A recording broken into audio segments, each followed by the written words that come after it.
Pennsylvania has many fantastic schools, but some don't offer the quality of education that our children deserve.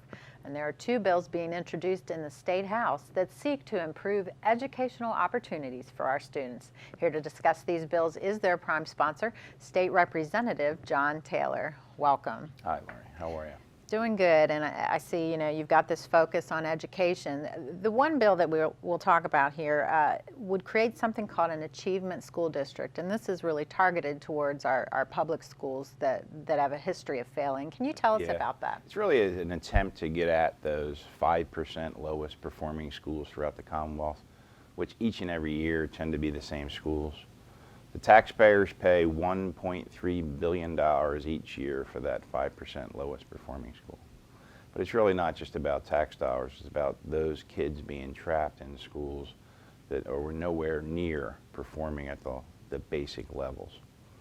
So this particular bill recognizes those schools and gives school districts throughout the Commonwealth abilities to do things for those schools that they don't have at this current time. So, for example, a school that's performing at that level, the school district can then make it a charter. It can bring in added help.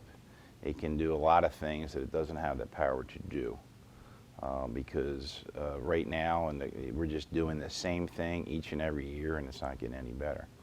Now, should that attempt fail and those schools still don't get any better, then this concept requires that those schools go into a separate district called the Achievement District, where the state will take over that particular spot. Now, we hope we never get to that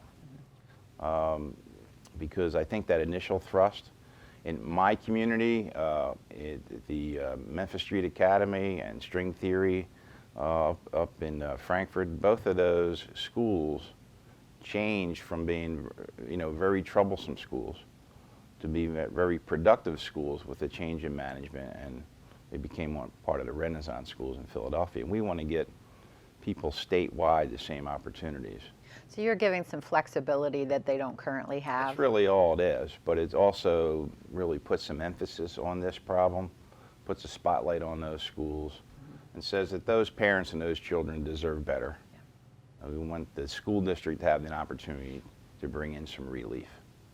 You have a second piece of legislation that is looking to expand a highly popular program that's been around for a while, and it's been a great success. It's called the Education Improvement Tax Credit Program. Can you describe how this program benefits businesses and students and schools? Yeah, so that program's been around for some time. It's not something that I created, but it's something I certainly supported. We did that back around the time we did charter schools. And it's really a concept to give businesses an opportunity to get credit on their taxes, in return for which they contribute to a scholarship organization that then contributes to a school on behalf of a student to supplement private tuition at a variety of different schools. So depending on whether a business makes a 1-year or a 2-year commitment, they can get up to 90% of their tax dollars forgiven, for lack of better words, so that they can actually make that contribution. They make the contribution, their taxes are cut by that much. So, but those particular dollars then enable kids that had no opportunity to go to a private school the ability to do that. And I think that there's so many examples of individual kids who then were able to go, but the school itself survives.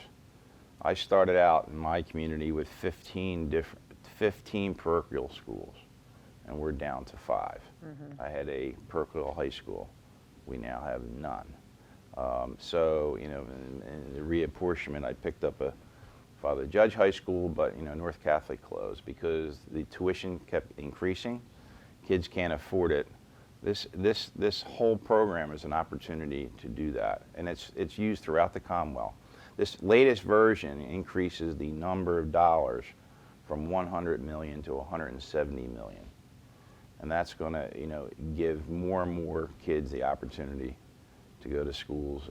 And as we talked about the prior topic, we give opportunities for those kids who are stuck in those low-performing schools a chance to get out.